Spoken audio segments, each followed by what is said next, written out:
الفاتحة. أعوذ بالله من الشيطان الرجيم. بسم الله الرحمن الرحيم. الحمد لله رب العالمين الرحمن الرحيم مالك يوم الدين. إياك نعبد وإياك نستعين اهدنا الصراط المستقيم صراط الذين أنعمت عليهم غير المغضوب عليهم ولا الضالين. بسم الله الرحمن الرحيم. قال المصنف رحمه الله تعالى ونفعنا بعلومه في الدارين آمين. بسم الله الرحمن الرحيم. Imam Ghazali dalam kitab Bidayatul Hidayah, fa'ilkullah jika engkau bertanya, kata kemarin, fama Bidayatul Hidayah, maka apa itu Bidayatul Hidayah, permulaan mendapatkan hidayah itu seperti apa? Limujarrib biha nafsi, agar aku bisa mencoba kepada diriku, kata Imam Ghazali. Kalau engkau bertanya seperti itu, wa'lam, ketahuilah, anna bidayataha dakhilatut taqwa nihayatuha baqilatut taqwa. Sebenarnya kata Imam Ghazali, permulaan daripada hidayah itu adalah bagian luarnya takwa. Puncaknya, akhir daripada takwa, akhir daripada hidayah, batinnya takwa. Fala akibat illa bittaqwa, maka tidak akan tercapai kebaikan-kebaikan itu illa bittaqwa, kecuali orang itu bertakwa kepada Allah Subhanahu. Wala hidayata illa lil muttaqin, dan hidayah itu tidak ada, tidak akan dimiliki kecuali yang memilikinya adalah orang-orang yang bertakwa, muttaqin. Takwa itu apa? Ibaratun 'anil tizan aw 'an awamirillahi ta'ala wa ijtinabi nawahi. Ungkapan takwa itu ungkapan dari mengerjakan apa yang Allah perintahkan, menjauhi daripada apa yang dilarang. Sehingga ketika kita bertakwa, ketika kita melakukan sholat berjamaah, sholat maghrib perintah apa tidak, jangan mencuri larangan apa tidak, muttaqin, orang-orang yang bertakwa. Sesimpel itu takwa. Tapi tidak semua bisa. Ada yang masih di dalam dirinya tertipu dengan syaitan, yang hanya tertipu dengan janji-janjinya setan ketika dia mau sholat isya. Tapi saya mau sholat sekaligus tahajud, padahal dia tidak pernah tahajud. Setelah tidur malah dia bukan sholat isya sampai subuh-subuhnya hilang. Tertipu. Maka kemarin kita sudah membahas bagaimana setan itu menipu kepada hamba-hamba orang yang beriman dengan penampilan berupa kebaikan. Tahajud baik. Siapa yang tidak bilang tahajud baik? Tapi kalau sudah biasanya tidak sholat tahajud, kemudian dia tahu kalau dia tidur ini bakal kesiangan, tapi dia maksa, kalah sama hawa nafsunya, di mana hawa nafsunya lebih taat kepada syaitan. Maka sekarang kalau kau bertanya seperti itu, apa sih sebenarnya permulaan hidayah, biar aku coba. Kalau ada yang bertanya seperti itu, kepada kata Imam Ghazali, fakuma ismani, sebenarnya di dalam irtisal dan wajtina, di dalam melakukan perintah Allah dan menjauhi larangan, ini terbagi menjadi dua nanti. Makanya nanti di sini ini, di dalam kitab yang akan kita kaji akan membahas dua perkara. Yang pertama, adab kita di dalam melaksanakan perintah-perintahnya Allah di dalam ketaatan. Etikanya gimana sih kita ini bertaat sehingga taatnya itu betul dan sopan. Etikanya taat ini seperti apa sih? Ini akan diajarkan. Kalau dengan sampai menghafal doa-doa yang ada di sini, Pak, insya Allah mati. Yang penting kuat saja. Karena jenengan itu mulai bangun tidur sampai mau tidur itu akan ada diajak untuk ingat kepada Allah Subhanahu. Mulai bangun tidur sampai ke tempat tidurnya jenengan. Yang kedua adalah etika dalam meninggalkan maksiat. Nah itu kan kita bahas nanti. Ditambahkan yang ketiga di dalam kitab ini, yaitu ada etika di dalam pergaulan. Bagaimana sih saya harus bergaul dengan Allah? Harus ada etikanya kepada Allah. Walaupun kata Allah tidak memandang fisik, tidak memandang rupa, tidak meminta harta, tidak meminta makanan kepada hambanya, ada etikanya. Apakah kita sudah sesuai etika ini menurut para ulama-ulama salafus saleh? Atau hanya kita yang mengada-ngada saja? Maka kemudian kita ingin kenal dengan Allah lebih jauh lagi, dan tidak ada perkenalan dengan Allah itu kecuali dengan belajar ilmu.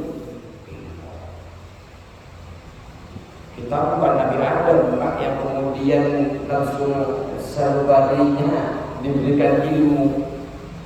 Ya bisa saja Allah kasih, yang sering disebut dengan ilmu laduni. Tapi siapa saya yang kemudian dapat hal itu? Tapi lagi Allah tidak ada yang mustahil. Terus bagaimana kita bergaul dengan manusia yang Islam, yang non-Islam? Nanti akan ada di bab ketiga. Sekarang al-qismul awwal fi ta'ati. Pembagian pertama, yang pertama fi ta'ati, di dalam ketaatan. Jadi kita akan sudah sampai kepada bab pertama. Di dalam taat sebenarnya siapa? Taat itu Iklam anna awamir Allah Ta'ala, ketahuilah engkau anna awamir Allah Ta'ala, bahwa perintah Allah Ta'ala fara'idu wa nawafilu, ada yang berupa perintah wajib, ada yang perintah sunnah. Wajib juga dikerjakan dosa. Kalau yang sunnah enggak kerjakan enggak apa-apa, tapi enggak dapat pahala. Kalau ngerjain ya dapat pahala. Fardu, maka ada fardu itu rasul mali, modal pokok. Apa yang dimaksud dengan modal pokok ini? Fardu rasul mal wa aslu tijarah. Fardu ini adalah modal pokok perdagangan. Orang nggak bisa bertransaksi kalau tidak punya modal. Baik modal tempat, baik modal uang, baik modal SDM, akal dan sebagainya, harus punya modal. Sekaya apapun kalau tidak memiliki modal ilmu, modal pengalaman, habis uangnya insya Allah. Kemudian wabi tasulun najatu, dengan fardu itu tercapainya keselamatan. Apa fardu di dalam kita? Zakat, puasa, sholat 5 waktu, haji bagi yang mampu. Fardu apa tidak? Fardu. Dengan mengerjakan itu tercapai keselamatan itu. Tidak neraka jauh dari kanan jenengan ketika fardu itu dikerjakan. Selamat. Wa naflu adapun sunnah. Naflu khuwarribu. Naflu ialah keuntungan. Kalau waktu tadi modal pokoknya, Kalau naflu keuntungan, wabihi yaitu dengan sebab naflu, sebab daripada sunnah, al-fawzu adapun keuntungan bidarajati dengan kedudukan, dengan derajat-derajat. Orang kalau mau lebih tinggi derajatnya, kerjakan sunnah-sunnah. Kalau ingin ditingkatkan, ya sunnahnya dikerjakan. Bukan hanya sekedar daripada fardu. Qala sallallahu alaihi wasallam, Nabi Muhammad bersabda, yaqulullahu tabaraka wa ta'ala, Allah berfirman, tabaraka maha memberikan keberkahan wa ta'ala maha tinggi. Apa firman Allah? Ma taqarrabah ilayya, tidak melakukan pendekatan ilayya kepadaku, al-muqarribun, orang yang mendekat. Orang yang mendekat itu tidaklah melakukan pendekatan kepadaku, kata Allah, firman-Nya Allah, bimisli adai maftaratu alaihim, dengan seumpama melakukan apa yang telah aku wajibkan kepada mereka. Mata qarraba ilayya al-mutaqarrabun, orang-orang yang mendekat itu tidak disebut dekat dengan Allah. Bimisli adai maftaratu ilayya,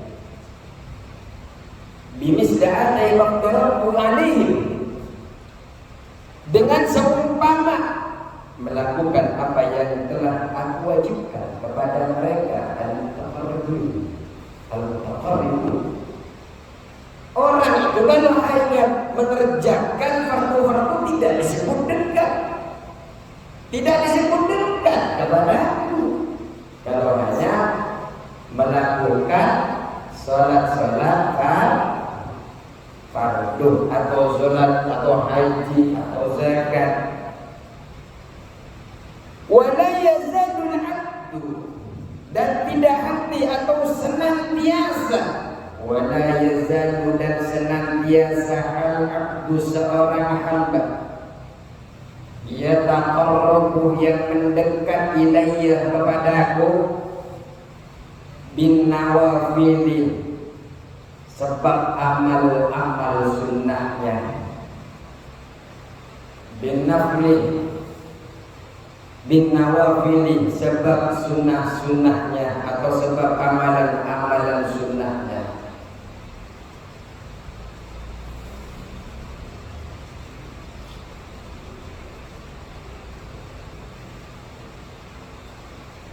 Hatta uhibbahu, hingga aku mencintainya, mencintai hamba tadi. Fa idza ahbabtuhu, maka jika aku mencintainya, kuntu sam'ahu, maka aku menjadi pendengarnya, aku menjadi telinganya, kata Allah. Orang yang suka betapa senantiasa seorang hamba itu dekat dengan saya, sebab amalan-amalan sunnahnya, hingga amalan sunnahnya itu membuat aku cinta kepadanya. Karena aku sudah cinta kepadanya, kuntu sam'ahu, aku menjadi telinganya, aku menjadi pendengarnya dia. Alladzi yasma'u bihi, yang mana hamba itu mendengar dengan pendengaran tadi.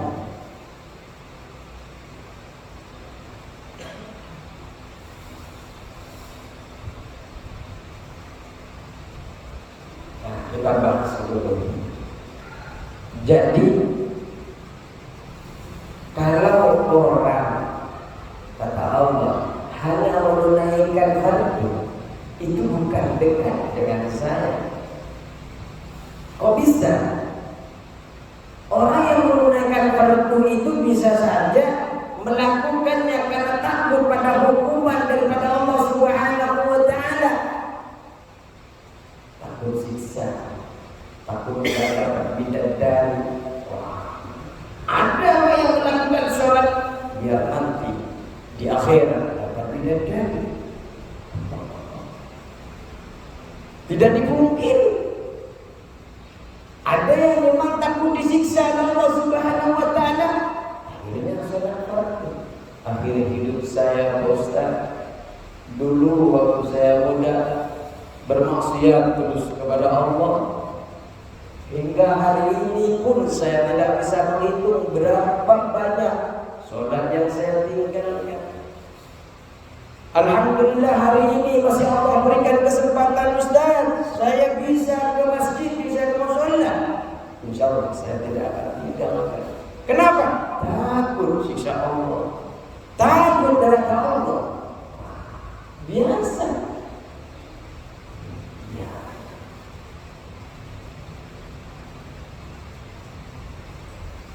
Sedangkan orang yang melakukan nawafil sunnah tidak akan melakukan sunnah kecuali sudah melakukan fardu. Tapi ada Ustaz yang melakukan fardu tapi tidak melakukan sunnah tapi tidak melakukan fardu. Orang yang tidak berilmu. Yang dimaksud nawafil wal muradu bin nawafil ay nawafil waqi'atu mimman adda al-fardh. Kata saya tahu yang disebut dengan orang melakukan sunnah karena sudah melaksanakan fardu. Mana ada sunnah? Belum sholat zuhur, sholat Fatihah zuhur. Makanya Pak, pahami mana yang fardu, pahami mana yang sunnah. Banyak kejadian malam Idul Fitri dan Idul Adha. Takbir wajib apa sunnah? Sunnah. Allahu Akbar, Allahu Akbar, Allahu Akbar. Semua enggak tanggung, saking senangnya sama sunnah. Takbir sampai jam 4 pagi. Pulang ke rumah tidur. Bangunnya jam 6:30 karena mau sholat Idul Fitri.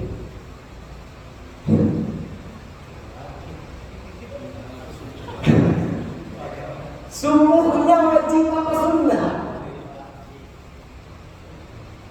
Dia menghilangkan wajib memilih pada sunnah padahal ketika dia tidak takbir pada malam Idul Fitri tidak ada konsekuensi hukum pada dia. Hanya mendapatkan pahala daripada sunnah. Tapi ketika meninggalkan sunnah, ancaman daripada Allah Subhanahu. Jangankan takbirnya, enggak sholat Idul Adha dan Fitrinya enggak masalah. Sunnah bukan wajib. Jangan salah paham. Itu kemudian kenapa dalam kitab Ihya bab pertama tentang bab ilmu. Kenapa di dalam Hidayah kita ada memperbaiki ilmu agar kita betul-betul paham beribadah itu harus berdasarkan ilmu dan niat yang baik karena Allah Subhanahu. Makanya Pak, kalau mau takbir bisa sampai jam 5 sekalian. Subuh sekalian, jangan langsung cepat tidur. Ditiup sama jam 3-nya enggak ngantuk Pak. Tapi heran, tinggal 5 menit tidur langsung luar biasa. Tidak ada sedang. Orang itu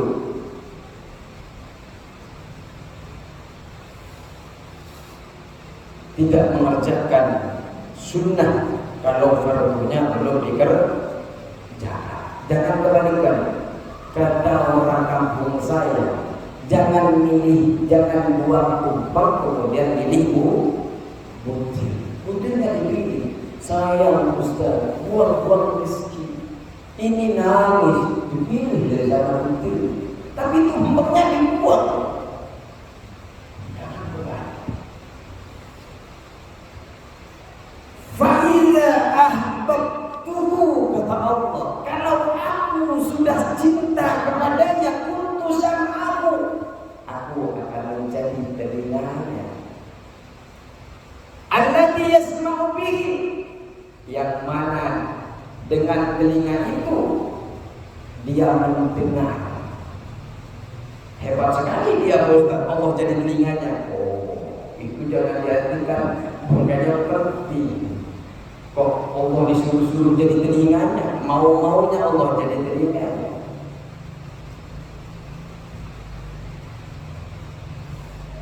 Makanya jangan dipotong di sini, biar tidak salah. Kok Allah jadi telinga? Wabasaruhu, dan penglihatannya hamba. Kata Allah, saya akan menjadi penglihatan daripada hamba. Yubsiru bihi, yang mana hamba itu melihat dengan penglihatan itu, dengan basar itu.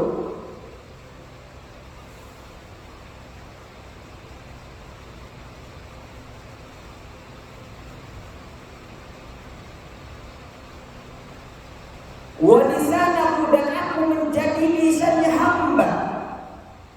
Hamba siapa ini? Hamba yang sudah dicintai oleh Allah. Bukan hamba sekedar hamba. Orang itu mungkin bisa ngaku saya paling ibadah, saya paling rajin, dan saya paling taat kepada Allah. Tapi belum tentu Allah mengakui kita. Jangan-jangan hanya tepuk sebelah tangan. Bilang cinta kepada Allah, tapi Allah tidak cinta kepada kita. Maka kemudian agar kita dua cinta ini saling mencinta, kita belajar adabnya, etikanya. Walisanahu, dan menjadi lisannya hamba alladhi yantiqu bihi, yang mana hamba itu berbicara dengan lisan itu. Allah menjadi lisan daripada hamba, yang mana hamba itu berbicara dengan lisan itu. Wayadahu, dan menjadi tangannya hamba. Wayadahu, dan menjadi tangannya hamba alladhi yalbisu biha, alladhi yalbisu, yang mana yalbisu,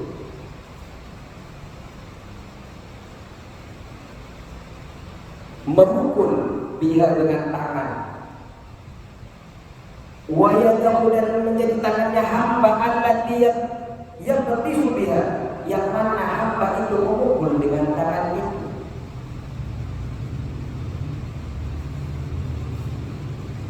Wa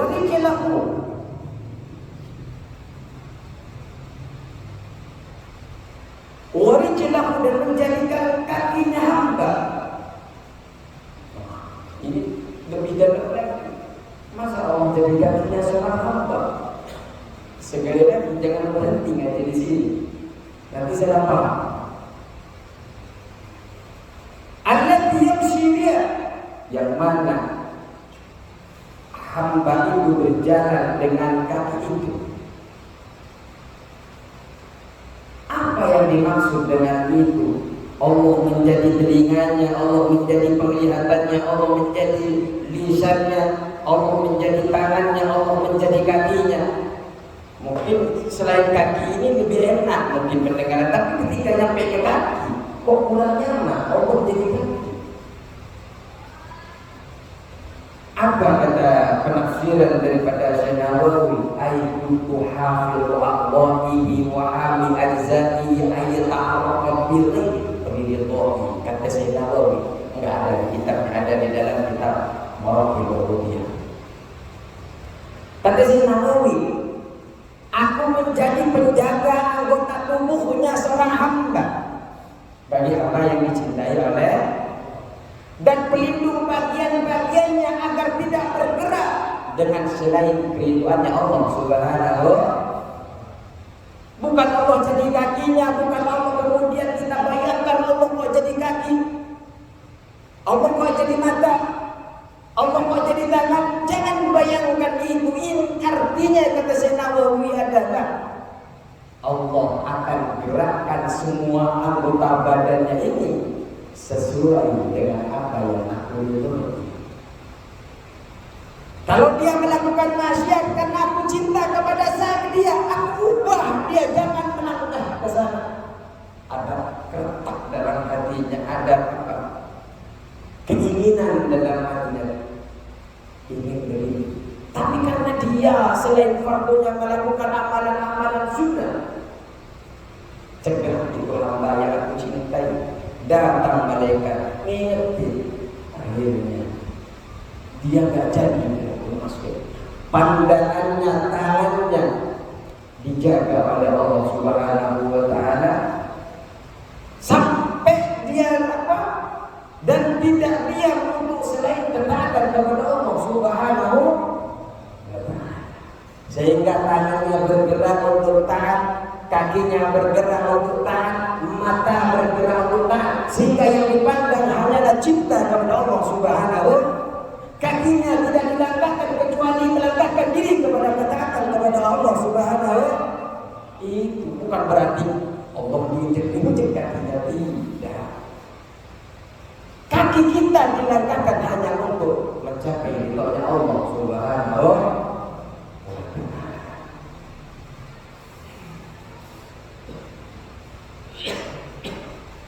Ada makna lain selain yang saya sebutkan tadi kata saya Nawawi. Wa guna makna alwan min dalika, ada yang lebih makna yang lebih rendah daripada itu. Apa? Wa annahu la yasma'u illa dzikri. Dia tidak mendengar kecuali zikirku. Jadi orang itu tidak mendengar kecuali zikirku. Itu yang diperdengarkan kepada telinga, sehingga yang ada hanyalah Allah, Allah, Allah, Allah, Allah dan Allah. Nabi Muhammad di dalam kitab Bulughul Maram daripada Aisyah radhiyallahu anha, tiap waktu Rasulullah ini berzikir kepada Allah Subhanahu.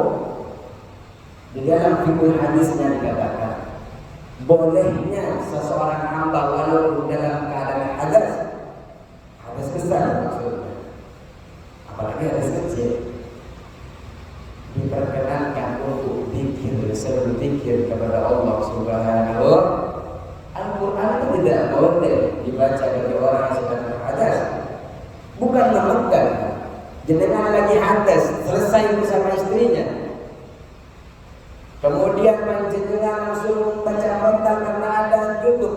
Idza waqa'atil waqi'ah atau wadduha wal laili idza saja ma wadda'aka rabbuka wa ma qala. Lagi hadas membaca haram,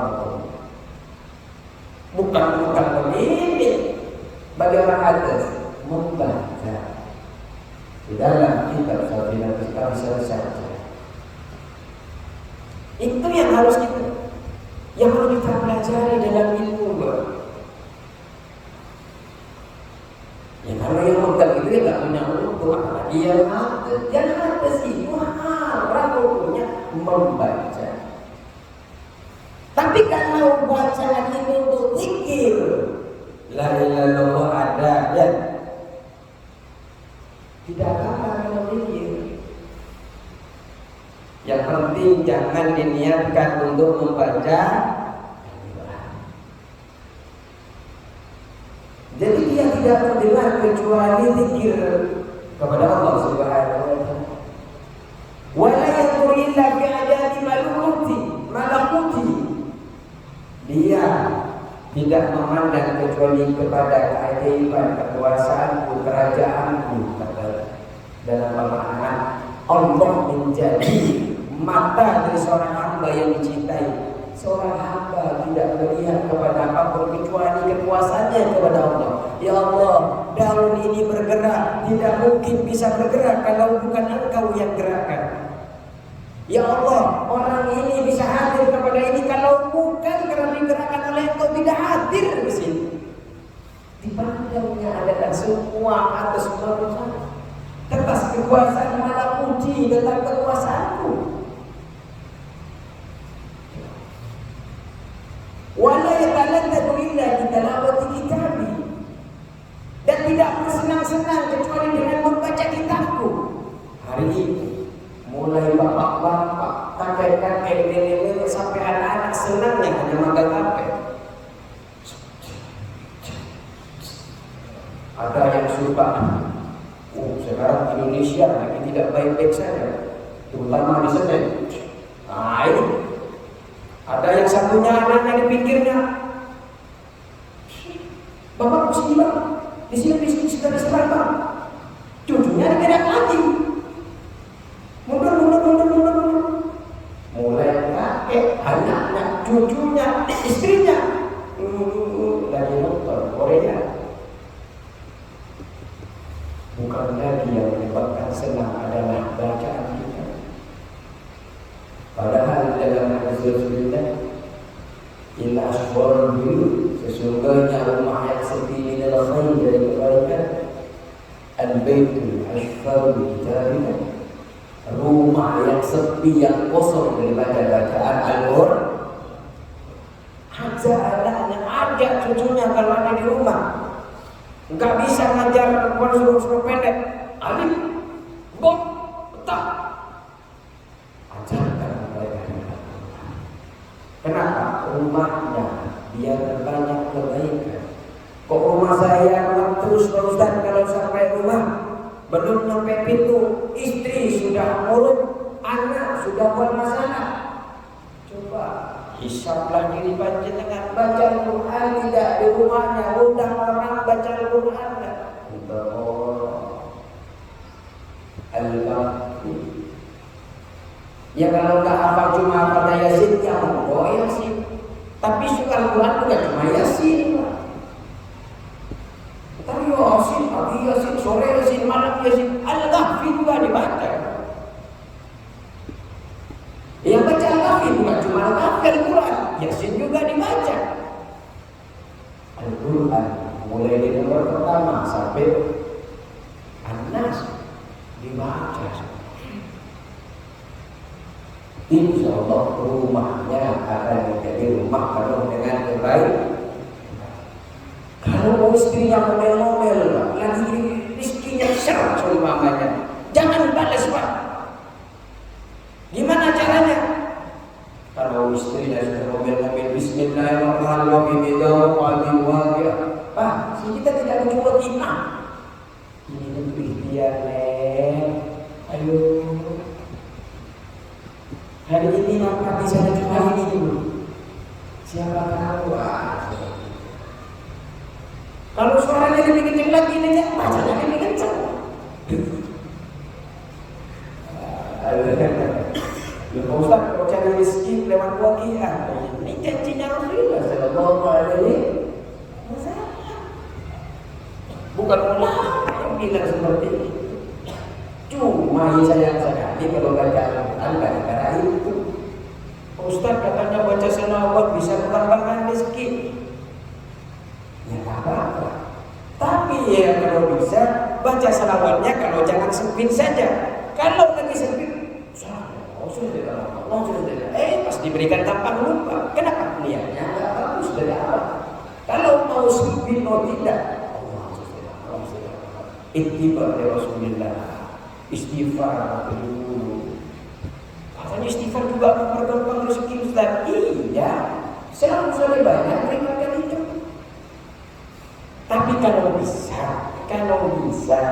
niatkan karena cinta kepada Allah, karena cinta kepada Nabi Muhammad sallallahu alaihi wasallam.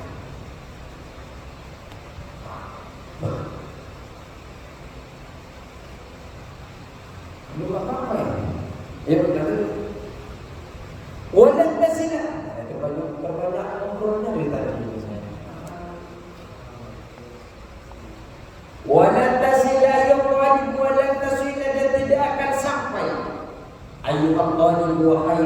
mencari ilmu.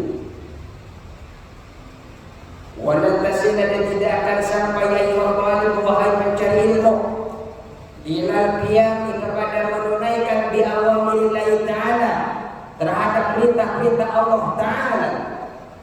Kita ini tidak akan sampai kepada mengerjakan perintah Allah Subhanahu wa Ta'ala illa bi muraqabati qalbika, kecuali dengan mengawasi hatimu. Hatinya dijaga, diawasi, Pak. Jangan dibiarkan hatinya. Makanya ini kemudian kita ini akan mempelajari tentang maqamul ihsan wa kaifiyatul usul ilaihah.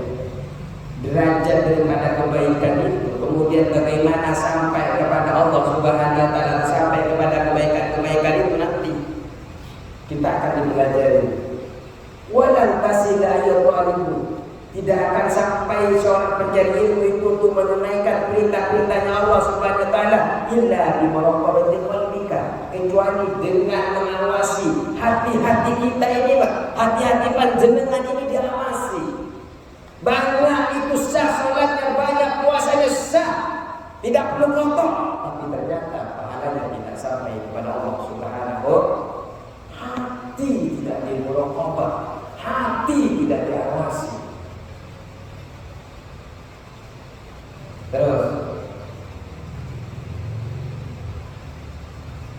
wa jawarihika bila hadratika,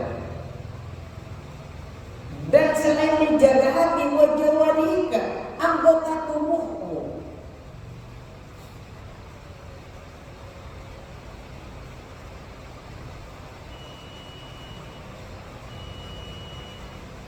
Makanya kalau sampai kita jaga hati, jaga badan, artinya jaganya gimana, Pak? Dijaga jangan sampai ada lepas di dalam hati kita kalimat Allah Subhanahu wa Ta'ala. Pak, kita ini sebenarnya potensi masuk neraka ini sulit, Pak. Sulit sekali, Pak. Kenapa? Yang panjenengan pegang ini semuanya kunci surga. Miftahul jannah, itu dipegang sama panjenengan kunci surga. Ada kunci neraka. Yang ada yang diberikan Allah Subhanahu wa Ta'ala kunci surga. Maka potensi kita masuk surga lebih banyak daripada. Ya kecuali kuncinya dihilangkan. Kunci sudah dikasih oleh Allah. Sampai panjenengan anak-anak diajarkan miftahul jannah. Di kampung-kampung baca, di masjid-masjid dan di musala baca. Tapi yang dikhawatirkan hanya lisan, tidak masuk ke qalbi. Makanya kemudian hati dimuraqabah, hati diawasi, badan juga diawasi, jawarih. Di dalam apa? Filah ketika di dalam pandangan-pandanganmu, pandangannya dijaga. Hari ini di Bekasi ini luar biasa, Pak. Orang yang tidak pakai kerudung, orang yang pakainya muslim, tapi lekuk tubuhnya kelihatan. Pandangan tidak dijaga. Wa anfusika dan hembusan nafasmu, sampai hembusan nafas kita dijaga, diawasi. Allah. Min khini, sejak min khini, dari sejak tusbih engkau masuk waktu subuh, ila ini tumsi, hingga engkau masuk waktu sore. Mulai subuh sampai sore, nafasnya, pandangannya, hatinya dijaga, diawasi. Apakah sudah memandang kepada apa yang Allah ridhoi? Apakah hatinya sudah terlintas selain Allah? Wali, Bukan sekedar jadi wali murid, panjenengan kalau mulai pagi subuh fajar bangun jenengan nafasnya sudah bernafas kalimat la ilaha illallah, hatinya diawasin jangan sampai ada terlintas selain Allah. Apalagi cuma tetangga kayak terlintas. Allah, Allah, Allah, Allah, Allah. Apakah bisa? Insya Allah bisa. Bagi yang bisa. Bagi yang tak bisa seperti saya akan mencoba. Karena pilihan ini bukan masalah ustaz dan yang belajar atau tidak. Kita belajar kebetulan saya lebih ngambilnya di pesantren. Sehingga karena saya mungkin Allah berikan kelebihan di situ. Tapi masalah pilihan ini tunggu. Jangan-jangan panjenengan lebih dekat di masalah ini. Lebih bisa memerokabah. Betapa banyak orang yang alim kemudian tertimpa korupsi. Bukan orang yang tidak tahu kita, lupa dia. Mengapa kau mintakan kebaikan kepada orang lain sedangkan kau lupa? Engkau menyuruh tapi engkau tidak melakukan. Ini kemudian kita hanya mengikuti seperti perkataan sahabat. Ada yang mengatakan ini daripada Imam Ali. Sahabat Ali, manusia itu ada dua. Kalau ingin baik, kalau nggak menjadi pengajar, menjadi orang yang belajar. Jangan sisanya yang ketiga, dia menjadi yang maju. Binatang apa? Hama, parasit. Dimanapun parasit itu tidak pernah menjadi faedah. Di pohon-pohon yang bisa tahu. Kalau nggak bisa belajar, jadilah orang yang belajar. Jadi setiap dari mulai pagi sampai sore kita coba. Kita coba. Kalau nggak dicoba, mulai nanti pagi, mulai detik ini kita coba. Usaha hati kita dimuraqabah. Diawasi oleh diri kita sendiri. Jangan sampai terlintas kecuali nama Allah SWT. Harta melihat tas, semuanya harta melintas, istri melintas, libatkan Allah. Bukan berarti disuruh lupakan dunia, enggak. Dunianya diniatkan karena Allah Subhanahu. Cukup saya sudah melihat jam terus sampai saya terima kasih banyak. Insyaallah minggu depan kita akan melanjutkan ini, ingin mengenal Allah lebih dekat lagi. Semoga panjenengan selalu dalam keadaan sehat walafiat dan Allah mudahkan bisa kita mencoba mengamalkan ini. Allahumma taufiq bil aqwali wal